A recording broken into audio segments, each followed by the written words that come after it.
আল্লাহর হাবিব ডাক দিয়ে বলতেছে, উম্মত রে, কবর থেকে তাড়াহুড়া করে চলে আসবা না। একটা উট জবাই দেওয়ার পরে এই উটটাকে ছিলানোর পরে চামড়া ছিলাইয়া গোশত বানাইয়া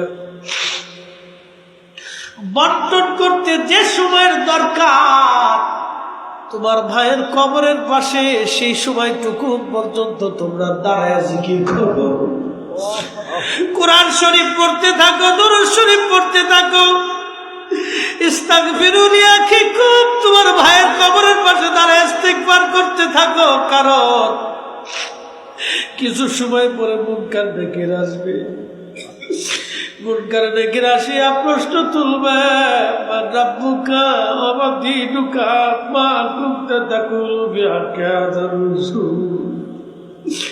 তিনটা প্রশ্নের জবাব যদি কেউ দিতে না পারে, তার কবরের জিন্দেগি বড় কঠিন,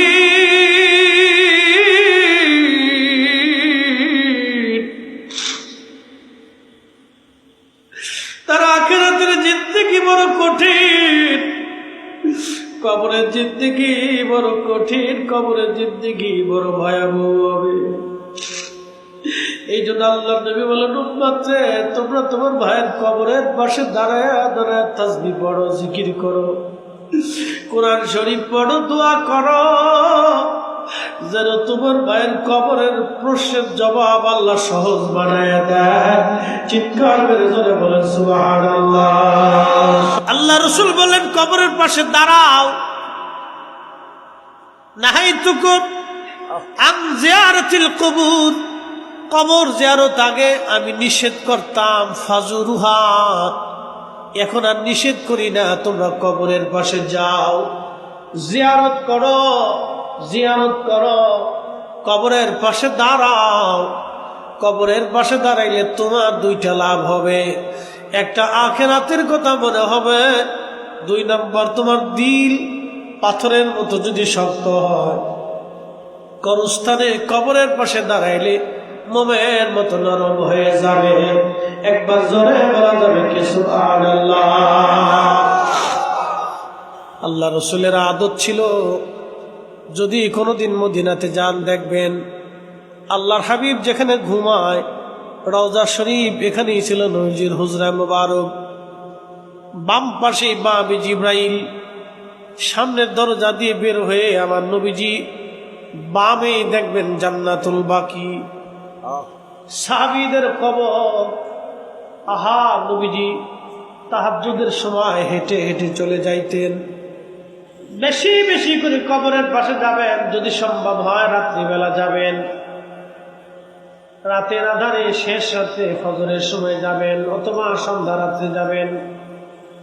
যদি বেশি ভয় হয় তাহলে ফজরের নামাজের সময় আপনি যাবেন, অথবা ফজরের নামাজ পড়ে অন্ধকার অন্ধকার থাকতে থাকতে যাবেন। দাঁড়াবেন নীরব নির্জন নিভৃতে। আপনি কবরের পাশে যখন দাঁড়াবেন, দেখবেন আপনার শরীর শীতল হয়ে আসবে, আপনার কাল ঠান্ডা হয়ে যাবে। আল্লাহর কসম করে বলতেছি, আপনি স্তব্ধ হয়ে নীরব দাঁড়িয়ে থাকবেন, দাঁড়াইয়া চিন্তা করবেন, এখানে আগামী বাসস্থান আমার জন্য আসবে।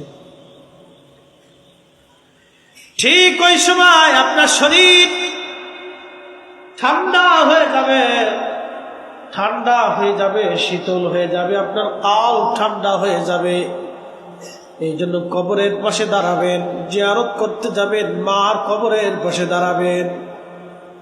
বলে, হুজুর কবরের পাশে দাঁড়াইলে কি লাভ? বলে দিয়ে যাই, যখন আপনি সালাম দিবেন মায়ের কবরের পাশে দাঁড়ায়, আপনার মা সালামের জবাব দিবে।